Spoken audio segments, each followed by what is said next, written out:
प्यारे विद्यार्थियों सत श्री अकाल। स्वागत है तुहाडा मेरे यूट्यूब चैनल शिवराज ढिल्लों दे विच।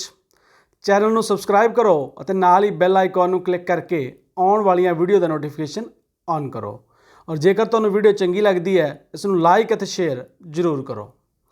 अज असीं पढ़ांगे स्थानक लोकतंत्र पंचायती राज भाग पहला, अर्थात जिहड़ा पंचायती राज प्रणाली है इसनूं मैं 3 भागां दे विच वंड के पढ़ा रहा हाँ। अज असीं इसदा पहला भाग पढ़ांगे। मनुखी जीवन नाल संबंधित सारियां समस्यावां केंद्री जां राष्ट्रीय पद्धर दीआं नहीं हुंदियां, सगों अनेकां मामले ते समस्यावां स्थानक पद्धर दीआं हुंदियां ने, लोकल पद्धर दीआं हुंदियां ने, जिन्हां दा हल भी लोकल पद्धर ते ही वधिया तरीके नाल कीता जा सकदा है।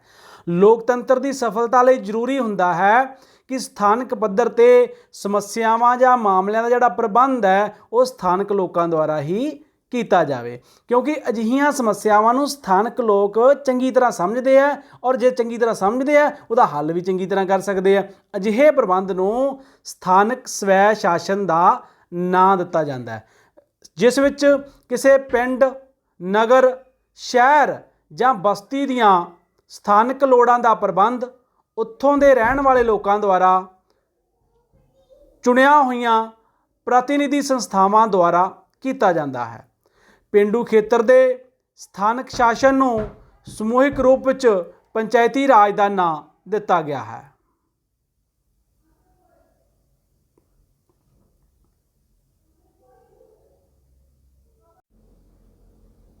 हाँ जी, तो पंचायती राज प्रणाली की है कि ਜਿਹੜੇ लोकल लोग ने, स्थानक लोग ने, ਉਹ शासन प्रबंध की प्रक्रिया ਦੇ ਵਿੱਚ भागीदार बन सकन, ਜਾਂ जेकर ਅਸੀਂ शक्तियां ਦੇ विकेंद्रीकरण ਜਾਂ राजनीतिक विकेंद्रीकरण की गल करते हाँ तो ਉਹਦੇ ਲਈ पंचायती राज प्रणाली सब तो वधिया साधन है कि क्योंकि ਜਿਹੜੇ ਭਾਰਤ देश की ਆਪਾਂ ਗੱਲ करिए तो ਭਾਰत की बहुती वसों ਜਿਹੜੀ ਉਹ ਪਿੰਡਾਂ ਦੇ ਵਿੱਚ ਵਸਦੀ ਹੈ, ਤਾਂ ਪਿੰਡਾਂ ਦੇ ਲੋਕਾਂ ਨੂੰ ਵੱਧ ਤੋਂ ਵੱਧ शासन प्रक्रिया ਦੇ ਵਿੱਚ ਭਾਗੀਦਾਰ ਬਣਾਉਣ ਲਈ ਜਾਂ ਪਿੰਡਾਂ ਦੀਆਂ ਸਮੱਸਿਆਵਾਂ ਨੂੰ हल ਕਰਨ ਦੇ ਲਈ ਜ਼ਰੂਰੀ ਹੈ ਕਿ ਪਿੰਡਾਂ ਦੇ ਵਿੱਚ पंचायती राज प्रणाली के अधीन ਜਿਹੜੀਆਂ ਸੰਸਥਾਵਾਂ ਜਿਹੜੀਆਂ ਸਥਾਪਿਤ ਕੀਤੀਆਂ ਜਾਣ, ਉਹਨਾਂ ਨੂੰ ਵੱਧ ਤੋਂ ਵੱਧ ਸ਼ਕਤੀਆਂ ਦਿੱਤੀਆਂ ਜਾਣ ਤਾਂ ਕਿ ਉਹ ਆਪਣੀਆਂ ਸਥਾਨਕ ਸਮੱਸਿਆਵਾਂ ਦਾ ਹੱਲ ਜਿਹੜੇ ਆ ਉਹ ਚੰਗੀ ਤਰ੍ਹਾਂ ਸਮਝਦੇ ਵੀ ਸਥਾਨਕ ਲੋਕ, ਉਹਨਾਂ ਦਾ ਹੱਲ ਵੀ ਜਿਹੜਾ ਚੰਗੀ ਤਰੀਕੇ ਦੇ ਨਾਲ ਕਰ ਸਕਦੇ ਹਨ।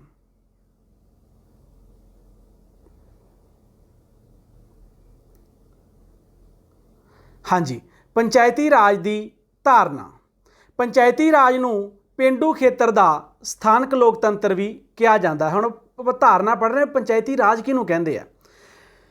भारती इतिहास इस सच्चाई की पुष्टि करता है कि प्राचीन भारत विच पिंडां विच पंचायतां की होंद सी अते पिंडां नूं छोटे गणराज के समान समझा जाता सी। जेकर असीं पुराने समय की गल करिए तो जिहड़ा साडा इतिहास वो दसदा है कि जिहड़ा भारत है उहदे विच पंचायतां की होंद हुंदी सी और जिहड़े पिंड सी एक छोटा राज नहीं हुंदा, जिहड़ा छोटा गणराज उहदे समान ही समझे जाते सी। और बरतानवी शासन काल दौरान इस स्वै शासन प्रणाली नूं काफ़ी नुकसान पहुंचा, क्योंकि जी बरतानिया की सरकार सी उन्होंने जिहड़ा शक्तियां का केंद्रीकरण किया, शक्तियां जिहड़ियां सीगियां ओह अपने हत्थां दे विच केंद्रित करने शुरू कीतियां और जिहड़ी पिंडां दी पंचायती राज प्रणाली की व्यवस्था सी उहनूं काफ़ी नुकसान पहुंचाया। पर भारतीय संविधान सभा ने पंचायतां की महत्ता नूं अनुभव करते हुए अनुच्छेद 40 द्वारा राज नूं इह निर्देश दिता, राज पंचायतां नूं स्वै शासन दीआं प्रभावशाली इकाइयां के रूप में संगठित करने लई यतन करे। ਅਤੇ ਜਿਹੜਾ ਸਾਡੀ ਸੰਵਿਧਾਨ ਸਭਾ ਸੀ ਉਹਨਾਂ ਨੇ ਜਿਹੜਾ ਪੰਚਾਇਤਾਂ ਦੇ ਮਹੱਤਵ ਨੂੰ ਅਨੁਭਵ ਕੀਤਾ ਤੇ ਜਿਹੜਾ ਸਾਡਾ ਰਾਜ ਦੀ ਨੀਤੀ ਨਿਰਦੇਸ਼ਕ ਸਿਧਾਂਤ ਹੈ ਉਹਦੇ ਵਿੱਚ ਅਨੁਛੇਦ 40 ਜਿਹੜਾ ਸੀ ਐਡ ਕੀਤਾ, ਉਹਦੇ ਵਿੱਚ ਜਿਹੜੀਆਂ ਪੰਚਾਇਤਾਂ ਦੀ ਸਥਾਪਨਾ ਦੇ ਲਈ ਜਿਹੜਾ ਯਤਨ ਕਰਨ ਲਈ ਰਾਜ ਸਰਕਾਰ ਨੂੰ ਅਤੇ ਕੇਂਦਰ ਸਰਕਾਰ ਨੂੰ ਹਦਾਇਤਾਂ ਦਿੱਤੀਆਂ। ਇਹ ਸੀ ਸਾਡੀ ਪੰਚਾਇਤੀ ਰਾਜ ਦੀ ਧਾਰਨਾ।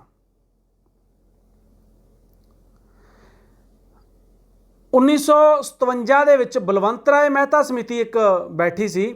उन्हें 1957 के सिफारिश की कि पेंडू इलाकों में 3 पद्धरी पंचायत प्रणाली लागू की जाए। किन्ने पद्धरी? 3 पद्धरी पंचायत राज लागू किया जाए। इस प्रणाली अधीन पंचायती राज की सब तो हेठले पद्धर की संस्था का नाम होगा ग्राम पंचायत, उस तो उपरले पद्धर की मतलब विचकारले पद्धर की संस्था का नाम होगा ब्लाक समति और सब तो उचेरे पद्धर की संस्था का नाम होगा जिला परिषद। इस तो इलावा इंपॉर्टेंट क्वेश्चन है, ध्यान नाल सुनियो। राजस्थान पहला राज सी जिसने 2 अक्तूबर 1959 ਨੂੰ ਰਾਜ ਵਿੱਚ पंचायती राज का उद्घाटन किया सी। तो यह इंपॉर्टेंट क्वेश्चन है ਇਹ ਆ ਜਾਂਦਾ है कि सब तो पहला भारत च किहड़े राज दे विच जिहड़ी पंचायती राज की व्यवस्था की गई सी? राजस्थान राज दे विच कीती गई सी। कदों? 2 अक्तूबर 1959 ਨੂੰ। इस तो बाद दूजे राजां ने इस प्रणाली ਨੂੰ सहजे सहजे ग्रहण कर लिया। हुण आ गए जी पंचायती राज के उद्देश। ये पंचायती राज की जिहड़ी स्थापना करने पिछे उद्देश की है, मकसद की है? पेंडू खेतर के लोगों नूं अपणियां स्थानक समस्यावां आप हल करने दे योग बनाउणा, पेंडू लोगों नूं स्थानक पੱਧਰ ਦੇ लोकतंत्र ਦੀਆਂ संस्थावां की कार्यशीलता में सहभागी बनाउणा, क्योंकि पिंडां दी पंचायत दे विच लोग वध चढ़ के हिस्सा पाउणगे, चाहे प्रतिनिधि चुनना है चाहे कोई होर काम है। पेंडू लोगों नूं लोकतंत्री प्रणाली का संचालन करने लई सिखलाई देना। पिंडां दे विच लोग सिੱਖਣਗੇ चोणां किवें हुंदियां, प्रतिनिधि की चोण किवें हुंदी है, ਕੰਮ ਕਿਵੇਂ ਕਰਨੇ ਆ, ਵਿਕਾਸ ਦੇ ਕੰਮ ਕਿਵੇਂ ਕਰਨੇ ਆ, ਫਿਰ ਉਹਨਾਂ ਦੇ ਵਿੱਚੋਂ ਲੋਕ ਨਿਕਲ ਕੇ ਉੱਪਰ ਵੱਡੇ ਪੱਧਰ ਦੇ ਉੱਤੇ ਜਾਣਗੇ। ਪੇਂਡੂ ਖੇਤਰ ਦੇ ਸਮੂਹਿਕ ਵਿਕਾਸ ਨੂੰ ਯਕੀਨੀ ਬਣਾਉਣਾ, ਸ਼ਕਤੀਆਂ ਦਾ ਵਿਕੇਂਦਰੀਕਰਨ ਕਰਨਾ ਤਾਂ ਜੋ ਪੇਂਡੂ ਖੇਤਰ ਦੇ ਲੋਕਾਂ ਨੂੰ ਸਰਕਾਰ ਦੇ ਸੰਚਾਲਨ ਵਿੱਚ ਸਹਿਭਾਗੀ ਹੋਣ ਦਾ ਮਾਣ ਪ੍ਰਾਪਤ ਹੋਵੇ, क्योंकि ਪਿੰਡਾਂ ਦੇ ਲੋਕਾਂ ਨੂੰ ਸਿੱਧੇ ਤੌਰ ਤੇ ਕੇਂਦਰ ਸਰਕਾਰ ਜਾਂ ਰਾਜ ਸਰਕਾਰ ਦੇ ਜਾ ਕੇ ਪਹੁੰਚਣਾ ਬਹੁਤ ਮੁਸ਼ਕਲ ਹੈ। ਪਰ ਜੇਕਰ ਪੰਚਾਇਤਾਂ ਰਾਜ ਦੀ ਵਿਵਸਥਾ ਹੋਏਗੀ ਤਾਂ ਉਹਨਾਂ ਨੂੰ ਗਿਆਨ ਮਿਲੇਗਾ, ਉਹ ਲੋਕਲ ਲੈਵਲ ਤੇ ਆਪਣੇ ਮਸਲਿਆਂ ਨੂੰ ਹੱਲ ਕਰਨਗੇ और जिहड़ी साडी राजनीतिक व्यवस्था है, प्रतिनिधि लोकतंत्र की व्यवस्था है, उन्होंने समझणगे। इस तरीके नाल अगे भी जिहड़ा है उपर तक भी केंद्र सरकार या राज सरकार तक भी पहुँच सकते हैं।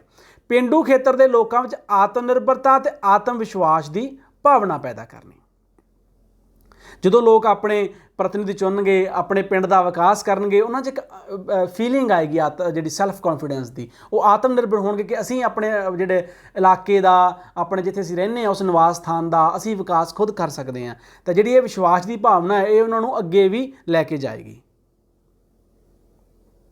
अगे आ गया जी पंचायती राज प्रणाली नाल संबंधित 73वीं संविधानक सोध। बहुत ही महत्वपूर्ण यह विषय है। जिहड़ी पंचायती राज प्रणाली आपां पिछे गल कर चुके हैं भी प्राचीन भारत विच भी हुंदी सीगी। उस तो बाद बरतानिया की सरकार आई, जो भारत गुलाम सी, जिहड़ा बरतानिया का सरकार, मैं गलत बोल गया कि सरकार आई, जो भारत देश सी जिहड़ा वो बरतानिया का गुलाम सी जदों, तो उन्होंने जिहड़ी पंचायती राज प्रणाली सी उस व्यवस्था नूं नष्ट कर दिता जां नुकसान पहुँचाया। तो उस तो बाद जो भारतीय संविधान लागू होया तो साडी संविधान सभा ने राज की नीति के निर्देशक सिद्धांतां दे अनुच्छेद 40 विच पंचायती राज प्रणाली जिहड़ी आ लागू करन दी जिहड़ी व्यवस्था जां निर्देश दिता।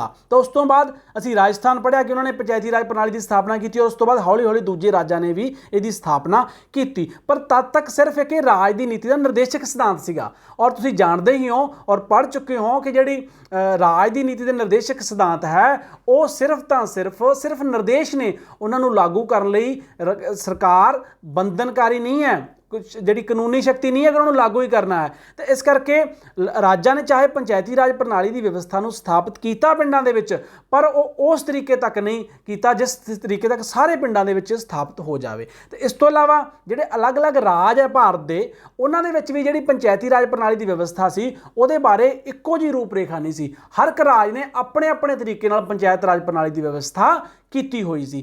पर उस तो बाद और ना ही इस संविधान दे विच कोई व्यवस्था सी पंचायती राज प्रणाली नाल संबंधित, क्योंकि सिर्फ तो सिर्फ निर्देश सी अनुच्छेद 40 दे विच।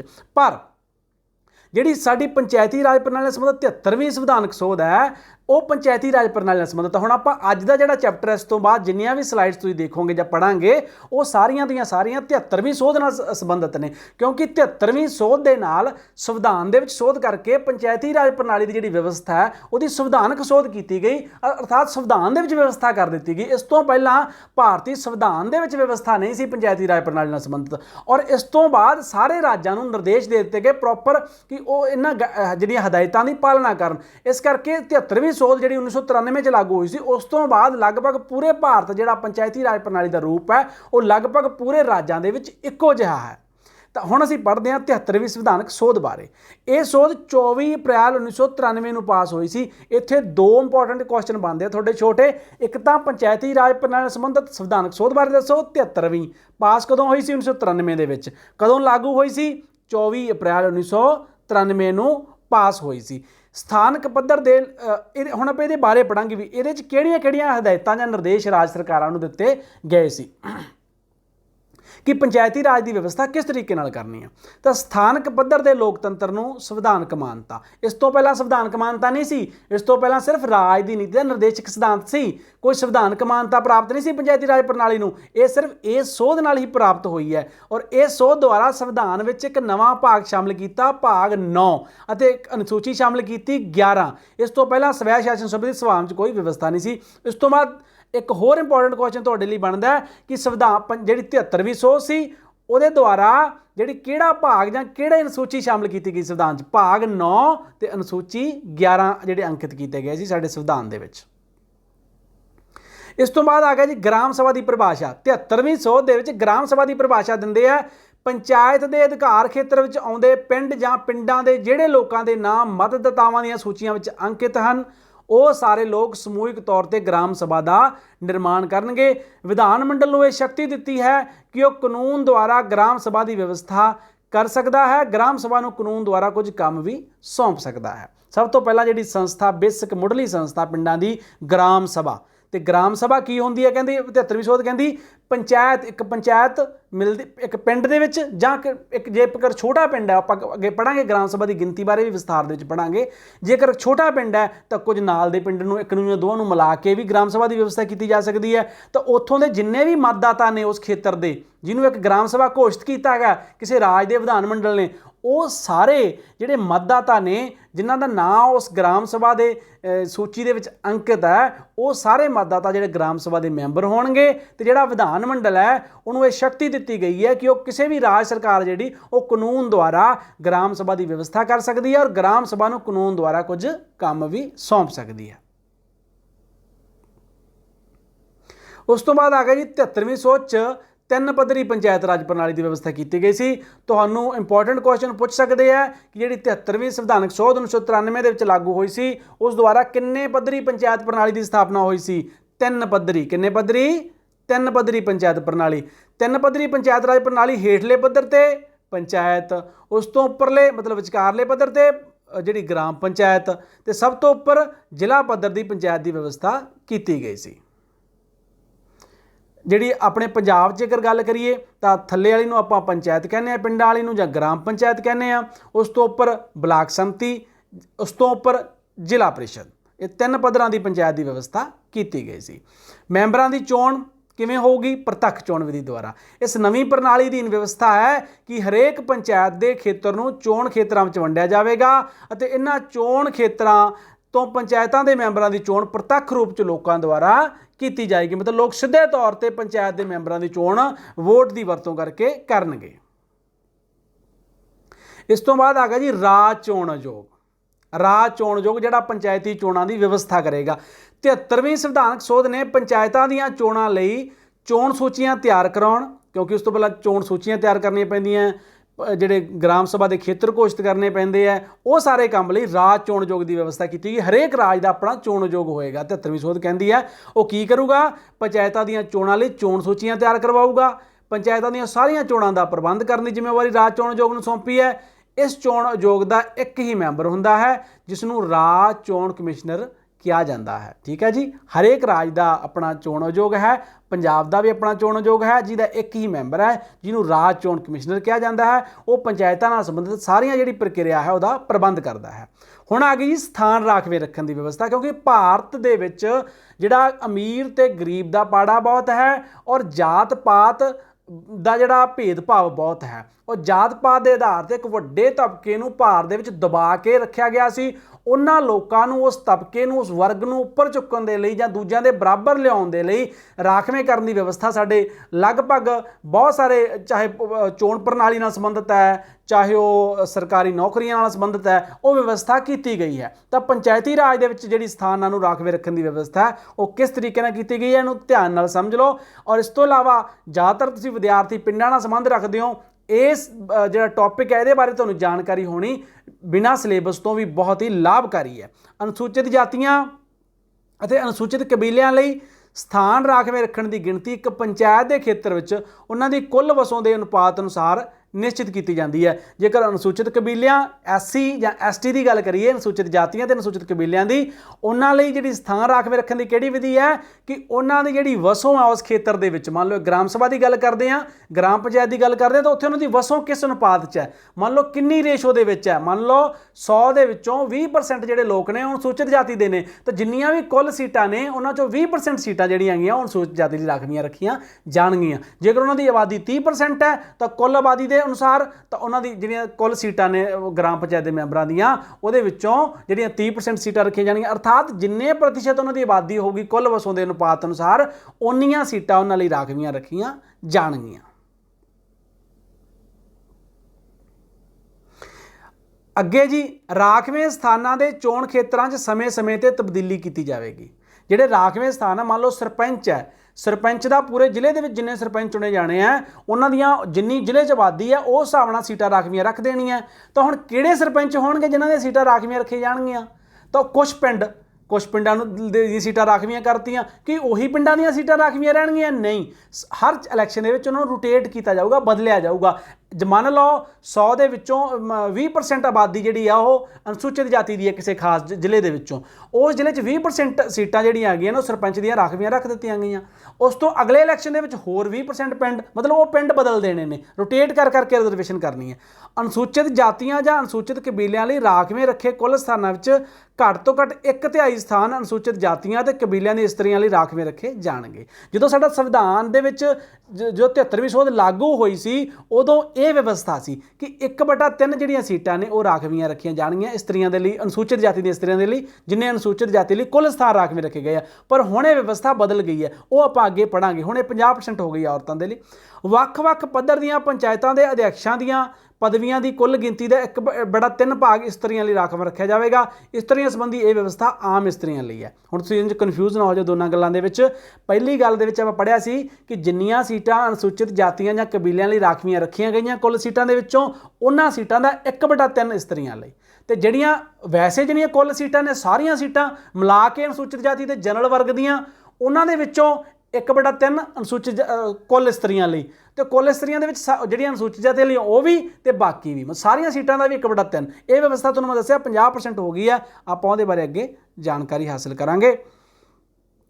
ਅਨੁਸੂਚਿਤ ਜਾਤੀਆਂ ਅਤੇ ਅਨੁਸੂਚਿਤ ਕਬੀਲਿਆਂ ਲਈ ਸਥਾਨ ਰਾਖਵੇਂ ਰੱਖਣ ਦੀ ਵਿਵਸਥਾ ਭਾਰਤੀ ਸੰਵਿਧਾਨ ਦੇ ਲਾਗੂ ਹੋਣ ਤੋਂ 50 ਸਾਲ ਮਗਰੋਂ ਸਮਾਪਤ ਹੋ ਜਾਵੇਗੀ। ਇਸ ਗੱਲ ਨੂੰ ਧਿਆਨ ਨਾਲ ਸਮਝ ਲਓ ਕਿ ਜਿਹੜੀ ਰਿਜ਼ਰਵੇਸ਼ਨ ਕੀਤੀ ਗਈ ਸੀ ਸਥਾਨਾਂ ਦੇ ਰਾਖਵੇਂ ਕਰਨ ਦੀ, ਚਾਹੇ ਉਹ ਸਾਡੇ ਸੰਵਿਧਾਨ ਵਿੱਚ ਕੀਤੀ ਗਈ ਸੀ ਜਾਂ ਬਾਅਦ ਸੰਵਿਧਾਨਕ ਸੋਧਾਂ ਰਾਹੀਂ ਕੀਤੀ ਗਈ, ਉਹਦੇ 'ਚ ਵਿਵਸਥਾ ਇਹੀ ਹੈ ਕਿ ਸਾਡੇ ਸੰਵਿਧਾਨ ਦੇ ਲਾਗੂ ਹੋਣ ਦੇ 50 ਸਾਲ ਮਗਰੋਂ ਸਮਾਪਤ ਹੋ ਜਾਏਗੀ। ਔਰ ਸਾਡੇ ਸੰਵਿਧਾਨ ਨੂੰ ਲਾਗੂ ਹੋਇਆ ਅੱਜ 70 ਸਾਲ ਹੋ ਗਏ, ਪਰ ਇਹ ਵਿਵਸਥਾ ਖਤਮ ਨਹੀਂ ਹੋਈ, ਕਿਉਂਕਿ ਉਸ ਸਮੇਂ ਸਾਡੇ ਸੰਵਿਧਾਨ ਸਭਾ ਦਾ ਮੰਨਣਾ ਇਹ ਸੀ ਕਿ ਆਉਣ ਵਾਲੇ 50 ਸਾਲਾਂ 'ਚ ਜਿਹੜੀਆਂ ਅਨੁਸੂਚਿਤ ਜਾਤੀਆਂ ਜਾਂ ਅਨੁਸੂਚਿਤ ਕਬੀਲੇ ਜਿਹੜੇ ਪਛੜੇ ਹੋਏ ਆ ਇਹ ਬਰਾਬਰ ਹੋ ਜਾਣਗੇ। ਪਰ ਉਹਨਾਂ ਦੀਆਂ ਉਮੀਦਾਂ ਦੇ ਅਨੁਸਾਰ ਅਜੇ ਤੱਕ ਇਹ ਸੰਭਵ ਨਹੀਂ ਹੋ ਸਕਿਆ, ਤੇ ਨਾ ਹੀ ਰਿਜ਼ਰਵੇਸ਼ਨ ਜਾਂ ਰਾਖਵਾਂ ਕਰਨਾ ਅਜੇ ਤੱਕ ਬੰਦ ਹੋਇਆ, ਕਿਉਂਕਿ ਹਜੇ ਬਹੁਤ ਵੱਡਾ ਤਬਕਾ ਜਿਹੜਾ ਇਸ ਵਰਗ ਨਾਲ ਸੰਬੰਧ ਰੱਖਦਾ ਉਹ ਹਜੇ ਵੀ ਲਤਾੜਿਆ, ਦੱਬਿਆ ਕੁਚਲਿਆ ਜਾਂ ਮਾੜਾ ਹੈ ਜਾਂ ਗਰੀਬ ਹੈ ਜਾਂ ਉਹਨਾਂ ਦੀ ਆਰਥਿਕ ਸਥਿਤੀ ਮਾੜੀ ਹੈ।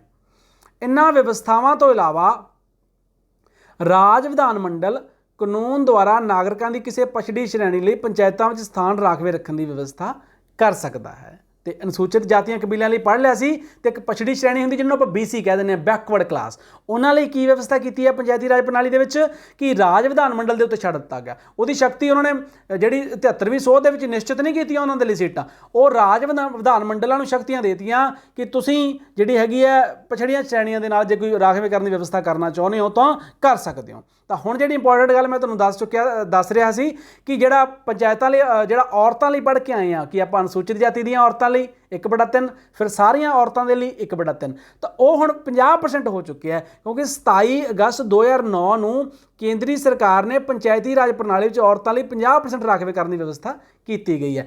2009 ਦੇ ਵਿੱਚ ਉਹਨਾਂ ਨੇ 50% ਕਰਤਾ, ਤੇ ਅਲੱਗ-ਅਲੱਗ ਰਾਜਾਂ ਨੇ ਵੀ ਆਪਣੇ ਜਿਹੜੇ ਪੰਚਾਇਤੀ ਰਾਜ ਕਾਨੂੰਨ ਸੀ ਉਹਨਾਂ ਵਿੱਚ ਸੋਧ ਕਰਕੇ ਜਿਹੜੀ ਔਰਤਾਂ ਲਈ ਰਿਜ਼ਰਵੇਸ਼ਨ ਸੀ, ਚਾਹੇ ਉਹ ਅਨੁਸੂਚਿਤ ਜਾਤੀ ਦੀਆਂ ਚਾਹੇ ਉਹ ਜਨਰਲ ਵਰਗ ਦੀਆਂ ਨੇ, ਉਹਨਾਂ ਲਈ ਜਿਹੜੀ ਕੁੱਲ ਸੀਟਾਂ ਦਾ 50% ਰਾਖਵੇਂ ਕਰਨ ਦੀ ਵਿਵਸਥਾ ਕਰ ਦਿੱਤੀ ਹੈ। ਔਰ ਪੰਜਾਬ ਦੇ ਵਿੱਚ ਵੀ ਇਹ ਹੋ ਚੁੱਕਿਆ ਹੈ। ਜਿਹੜੇ ਪਿਛਲੇ ਇਲੈਕਸ਼ਨ ਹੋਏ ਆ ਪੰਚਾਇਤਾਂ ਦੇ, ਚਾਹੇ ਉਹ ਬਲਾਕ ਸਮਤੀ ਦੇ ਸੀ, ਚਾਹੇ ਉਹ ਜ਼ਿਲ੍ਹਾ ਪ੍ਰੀਸ਼ਦ ਦੇ ਸੀ ਜਾਂ ਗ੍ਰਾਮ ਪੰਚਾਇਤ ਦੇ ਸੀ, ਉਹ ਇਸੇ ਵਿਵਸਥਾ ਦੇ ਅਨੁਸਾਰ ਅਰਥਾਤ ਔਰਤਾਂ ਨੂੰ 50% ਰਾਖਵਾਂ ਕਰਨਾ ਉਹਨਾਂ ਦੇ ਵਿੱਚ ਦਿੱਤਾ ਗਿਆ ਹੈ। इस तो बाद है जी पंचायत का कार्यकाल। पंचायत का कार्यकाल कितना होगा? हरेक पंचायत का कार्यकाल 5 साल होगा। यह कार्यकाल पंचायत की पहली बैठक की मिति तो आरंभ होगा। पंचायत का निर्माण, इस सोध अनुसार ये जरूरी है कि किसी पंचायत के निश्चित 5 साल के कार्यकाल की समाप्ति तो पहला उस पंचायत की चोण करवाई जाए। एक निश्चित डेट फिक्स की है कि पहली बैठक जो पंचायत की होगी उदों तो लैके 5 साल, क्योंकि 5 साल पूरे होने तो पहला अगली नवी पंचायत की चोण करानी जरूरी है।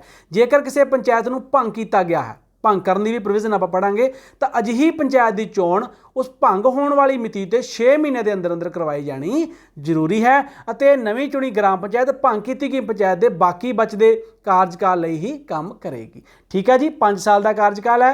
किस डेट तो शुरू होता है मिति? जिस दिन पहली बैठक होंगी है, क्योंकि पहली बैठक होंगी है उस मिति तो शुरू करके 5 साल पूरे होने तक वह कार्यकाल होंगे, और 5 साल पूरे होने तो पहला नवी पंचायत की चोण करानी जरूरी होंगी है। पर नाल ही जेकर किसी कारण पंचायत को भंग कर दिता जाता है तो फिर भंग करने की मिति तो 6 महीने के नवी पंचायत की चोण करानी जरूरी होंगी है। हुण तुहाडे मन च सवाल आएगा भी जिहड़ी नवी चुनी पंचायत है वह फिर पूरे 5 साल काम करेगी? नहीं, जिहड़ी भंग करन तो बाद, किसी पंचायत को भंग करन तो बाद जेकर नवी पंचायत की चोण की गई है तो वह सिर्फ तो सिर्फ उन्ना समय ही काम करेगी जिन्ना भंग की गई पंचायत का बचता है। अगे आ गया जी पंचायत की चोण लड़न लई उम्र। तो पंचायत की चोण लड़न लई घੱਟ तो घੱਟ उम्र कितनी चाहिए है जी? 21 साल। बाकी राज सभा लई जिवें 25 साल है, सॉरी लोक सभा लई 25 साल है, राज विधान मंडल की मैंबर लई 25 साल है। पर पंचायत की जिहड़ियां बाकी योग्यतावां ने पंचायत मैंबर दियां वो राज विधान मंडल के मैंबरां वालियां होनी चाहिए ने, पर जिहड़ी चोण लड़न की उम्र आ वो 21 साल निश्चित की गई है। वित्त योग, इस सोध द्वारा पंचायतां की वित्तीय अवस्था संबंधी विचार करन, करां की राशि नूं राज सरकार के पंचायतां विच वंडण, पंचायतों को सौंपे जाने वाले करां दी संबंधी सिद्धांतों का निर्माण करन अते राज की संचित निधि विचों पंचायतों को सहायता ग्रांटां देण संबंधी वित्त आयोग की स्थापना की व्यवस्था की गई है। क्योंकि पिंडां के विकास कार्यां नूं नेपरे चाढ़न लई होर बहुत सारियां कल्याणकारी स्कीमां दे लई पंचायतों को पैसे की लोड़ होंदी है। किस चीज़ की जरूरत होंदी है? धन की लोड़ होंदी है, पैसे की लोड़ होंदी है। तो पंचायतों की वित्तीय अवस्था को सुधारने के लिए वित्त आयोग की व्यवस्था की गई है। तो वित्त आयोग पंचायत ने किहड़े कर लाने, कर ला सकती है, किहड़े टैक्स ला सकती है, जी राज की संचित निधि होंदी जिहदे पंचायतों को सहायता ग्रांटां दित्तियां जांदियां वो पंचायतों च उन्हां दी वंड किवें करनी है उहदे नाल संबंधित व्यवस्था करने लई जिहड़ी 73वीं सोध दे विच एक वित्त आयोग की व्यवस्था की गई है, जिहड़ा हर राज का एक अपना वित्त आयोग होवेगा। ये सी जी पंचायती राज प्रणाली नाल संबंधित असी पंचायत की धारणा बारे पढ़िया है, और पंचायत दे जिहड़ा पंचायती राज नाल संबंधित जिहड़ी पहलां व्यवस्था चली आ रही सी उहदे बारे पढ़िया है, और नाल ही 73वीं संविधानक सोध जिहड़ी 1993 दे विच लागू हुई जिस अनुसार संविधान दे विच पहली बार पंचायती राज प्रणाली संबंधित व्यवस्था की गई उहदे बारे विस्तार नाल पढ़िया है। जिहड़ी ये व्यवस्था सी इस नूं लागू होण तो 1 साल का समा दिता सीगा कि 1 साल दे विच हरेक राज नूं इन्हां गाइडलाइनस के अनुसार, इन्हां निर्देशों के अनुसार हरेक राज अपने राज दे विच पंचायती राज कानून की व्यवस्था करेगा। उहदे आधार के उत्ते अलग अलग राज्यां ने दी व्यवस्था की भी है। अपना संबंध पंजाब नाल है तो आपां पंजाब ने 1 साल दे विच किहड़ा एक्ट लागू किया, उहदे विच की व्यवस्थावां कीतियां और किस तरीके नाल साडीआं ग्राम सभा, ग्राम पंचायत, ब्लाक समिति, जिला परिषद की व्यवस्था की गई है, उहदे बारे असीं आउण वाले चैप्टरां दे विच पढ़ांगे। और इस तो इलावा मैं तुहानूं एक जानकारी देवां कि जिहड़ा ये चैप्टर है, क्योंकि साडे विद्यार्थी बहुत ज़्यादा पिंडां नाल संबंध रखते हैं और उन्हां नूं सिलेबस दे नाल ये जानकारी होना वैसे भी एक आम नागरिक वजों बहुत लाभदायक होगा। इसलिए उम्मीद है तुसीं इसनूं ध्यान नाल सुनिया होएगा और तुहानूं ये जानकारी जिहड़ी चंगी लगी होएगी। चैनल नूं सबसक्राइब करना है, वीडियो नूं लाइक ते शेयर जरूर करना है। Thank you.